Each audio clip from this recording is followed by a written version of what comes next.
Star Wars Outlaws is without a doubt one of the most controversial video games of 2024. Developed by Ubisoft and Massive Entertainment, who were also behind the Avatar Frontiers of Pandora game, Star Wars Outlaws is the first proper open-world Star Wars game, which is a major selling point in of itself.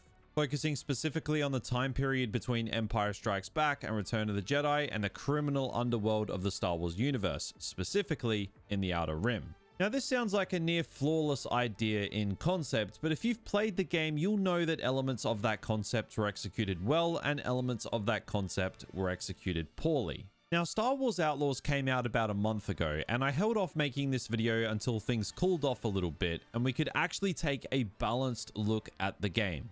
Because Outlaws is a game that has people sitting on extremes. Some people are saying it's the worst game ever, regardless as to whether they've played it or not. And some people are saying it's a masterpiece and GTA in space. Again, even if they've played it or not.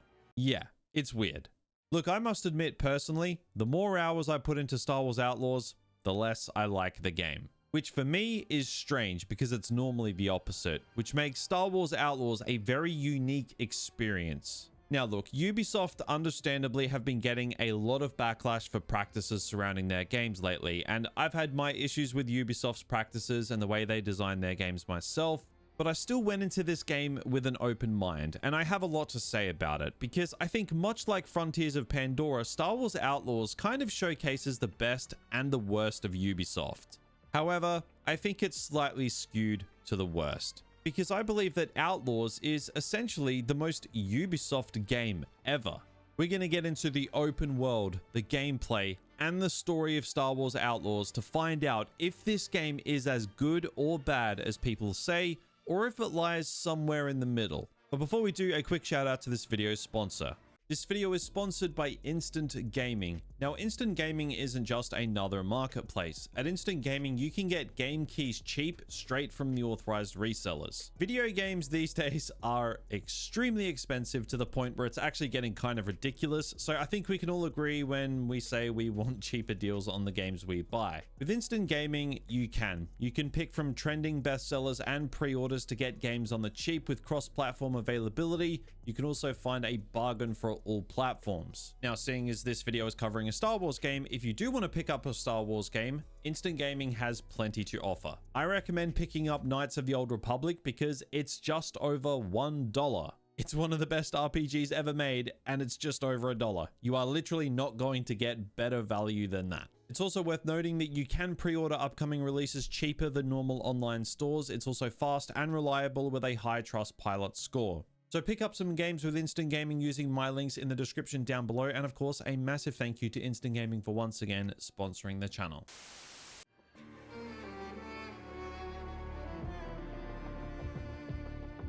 So obviously the most important part in an open world game is, well, the open world. Say what you want about Ubisoft's games, when they deliver an open world experience, 9 times out of 10, they're probably going to deliver a somewhat interesting open world. Now, how long that open world remains interesting, that's another story. Looking at you, Assassin's Creed Valhalla. So considering the story of Star Wars Outlaws wasn't really appealing my interest before the release, I went into this game just hoping that the open world was fun to explore. And I found myself to be pretty pleased in some areas, but disappointed in others. This, after all, is the first proper AAA open world Star Wars game, and with that comes a lot of expectation. And overall, I have to say, I think the game ultimately failed with this idea. Straight off the bat, I feel like Star Wars Outlaws is barely even an open world Star Wars game.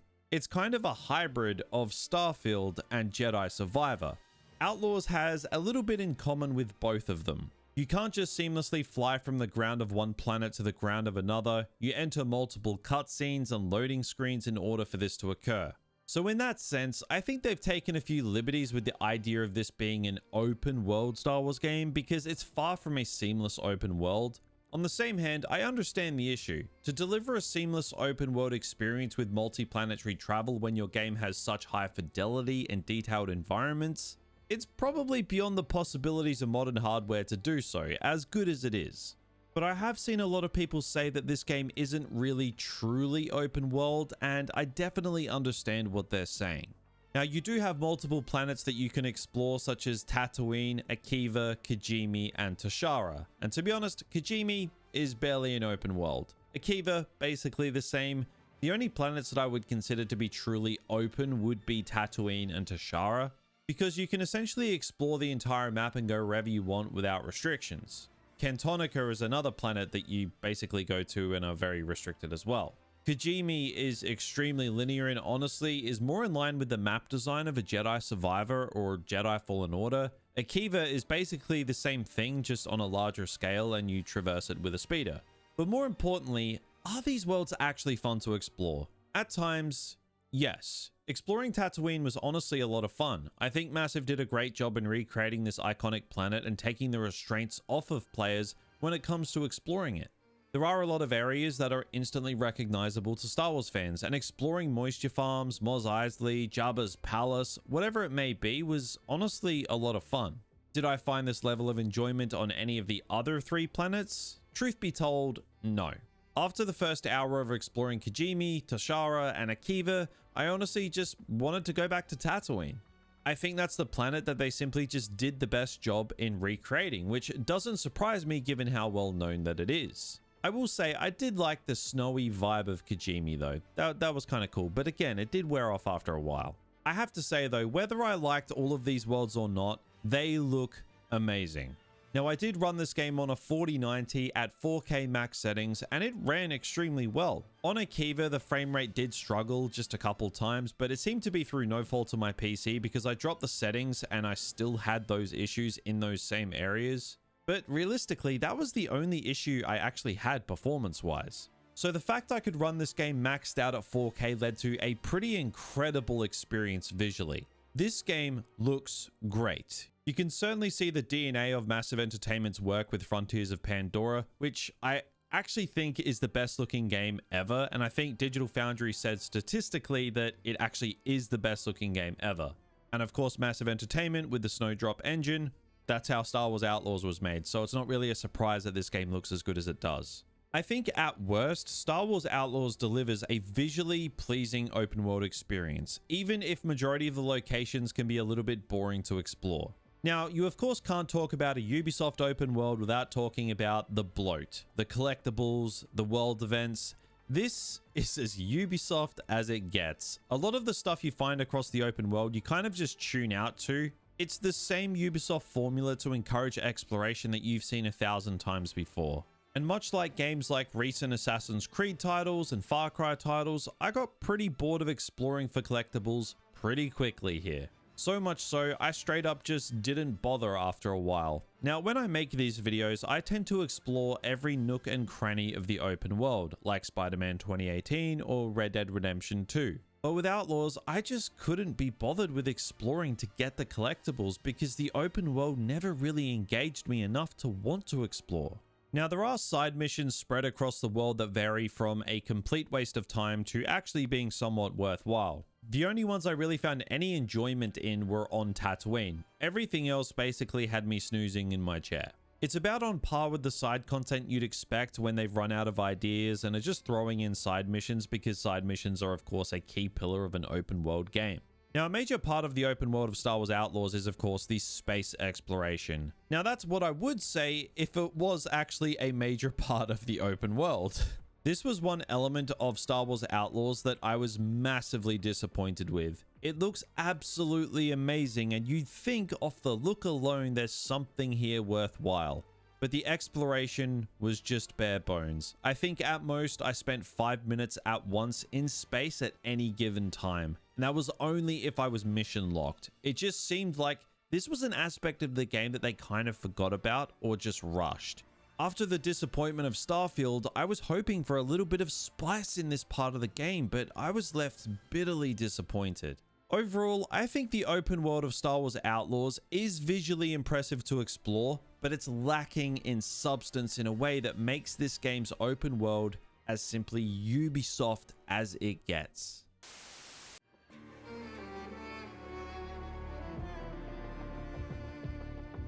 The gameplay of Star Wars Outlaws is a bit of a mixed bag. There's a lot here that I genuinely liked and some elements of the gameplay that leave a lot to be desired. Let's start with the stealth, because one thing that surprised me with Outlaws was just how much it leans into stealth. So much so that there are several missions where you are forced to remain undetected, which I absolutely hate as a part of stealth. Insta-fail stealth missions are terrible. I will die on that hill and fight anyone that tries to disagree with me. They are awful. I spoke about this in my Spider-Man 2018 video when I talked about the MJ and Miles stealth sections and the fact that you need to restart the mission if you're detected, and how it's just a travesty of mission design. Outlaws does the same thing. If you're caught, you go all the way back to the last checkpoint, which is just frustrating, especially when the enemy AI are dumber than a bag of rocks at times. But to counter that, sometimes they have eyes at the back of their head, so you never know what you can and can't do to remain undetected because the enemy AI make no sense. They are inconsistent. Like, if you want insta-fail in your stealth, whatever, fine. But your stealth gameplay needs to be impeccable, and Star Wars Outlaws stealth is anything but that. Not to mention, if you're going to enforce stealth, you need good takedown animations. This game does not have them. Kay will walk up to an armored stormtrooper and basically just slap him across the head, and he's knocked out. It's just immersion breaking. The takedowns don't pack the punch they needed to, and to be honest, are just laughable most of the time. Now look, I get it. Kay is a 5'0" scoundrel. She's not a soldier. She can't take everyone on. But the main aim of a game is for it to be fun. It feels like they should have rethought Kay as a whole when it comes to the gameplay with this in mind. Because especially with stealth, Outlaws misses the mark in a massive way, and it feels like, large in part, it's due to the limitations of the character. However, I do like how you can use your companion Nix in the stealth. You can get him to distract enemies, destroy control panels so you can walk up behind them, and if there are two enemies next to each other, you can send him to one of them while you take out the other. This can actually be quite satisfying at times. But Nix is also a part of the problem with core elements of the gameplay in Outlaws. You are extremely reliant on him. Nix basically plays the game for you at times. The developers did not balance it as well as Respawn did with BD1 in the Jedi series. Like, companion characters need to be useful, don't get me wrong, but Nix feels like an actual cheat code in this game. There's simply just too much for him to do. You can kind of sit back and just let him do everything for you, and that's not how it should be. Now, with all that out of the way, what about when blasters start firing and the combat gets a little more engaging? Well, there's still a massive problem. This game was designed around the fact that you can only use Kay's blaster as your main weapon, which, to be fair, you can mod it, you can upgrade it, and it does 1,000,001 different things, which is great. This is good. But this is a Star Wars game. Star Wars has some super iconic blasters, and they are in this game. However, if you want to use them, once you pick them up, the second you do absolutely anything but shoot it, Kay automatically drops it. So you can't take blasters to certain areas, or even if you're staying in the same area you're in when you pick it up, the second you do anything but fire said blaster, Kay will just pull her default blaster out, and it's like, wait, where's the E11 I picked up? Oh, that's right, it's 10 meters behind me from when the game dropped it automatically when I scratched my ass. Like, it's just terrible combat design. It's also worth noting, building off my point earlier about the AI being dumb, I had this mission where I went to this meeting between two rival syndicates in which I was sided with one of them. So those members had a green reticle, meaning I can't shoot them. But when shit hits the fan, the reticle never goes away. So I had everyone at the meeting turn on me and try to kill me, but I couldn't shoot them back. So I had to sit behind a rock and wait for ND5 to do it all for me whilst watching how bad the AI in this game is. It's things like this that really grew my frustration with this game. Now, as you traverse the world, you of course do so on your speeder. What the horse is in Red Dead Redemption, the speeder is in Outlaws. You can customize and upgrade it, and the more upgrades you do, the more you can do with how it controls. However, much like Red Dead, Outlaws has a Deadeye feature, and whilst on speeder, this feature is absolutely diabolical. When you're in general combat, it's fine and it works well, but on speeder, this is the only way you can shoot enemies, and I found it barely even worked half the time. The gunplay on the speeder overall is honestly just bad. Maybe I'm harsh because I'm coming off Red Dead 2, where, you know, the shooting is actually quite good. But this was just straight up bad, which is frustrating because traveling the world on the back of the speeder was actually pretty fun. And the sound design of the speeder, oh my god, it was great.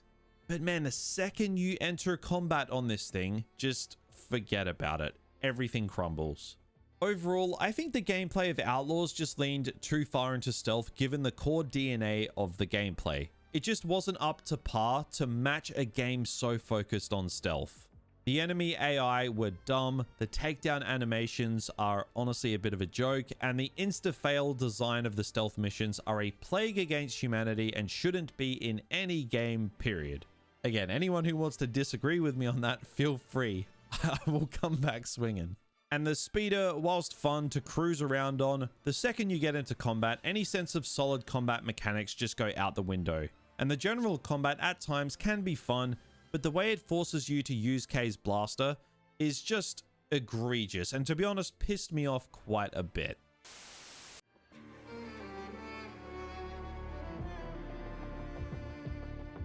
Now, when I make these videos, I tend to get absurdly in-depth with the story, and it tends to take up over half the video because I am just a sucker for a great video game story, and I love diving deep into the intricacies of it, getting right in deep on what it gets right, what it gets wrong, and you've probably noticed this section of the video isn't very long. That's because Star Wars Outlaws features one of the most unengaging and, to be honest, boring stories I've played in a video game in some time. There was just about nothing in this story at any point that genuinely engaged me. Now, I don't expect much from Ubisoft games when it comes to the story. I tend to just hope for a fun 7 out of 10 game and hope that the story is serviceable. And to be honest, at times, that's kind of what I got. But by the end, I actively did not enjoy the story of Star Wars Outlaws. I found it incredibly dull and repetitive. The story of Star Wars Outlaws centers around Kay Vess, a scoundrel-type character akin to Han Solo, who has a death mark on her after a heist gone wrong. She puts together a crew to pull off a huge heist at the expense of a dangerous crime syndicate and its leader Slero, all in the name of freedom and getting the death mark off of her. That's it really, that's the story. For real though, I think this story did have some cool ideas going for it. This story takes place between The Empire Strikes Back and Return of the Jedi, and the Empire and Rebellion are neck deep in the Galactic Civil War, which has given the criminal underworld huge opportunities to conduct business whilst the Empire and Rebellion are distracted.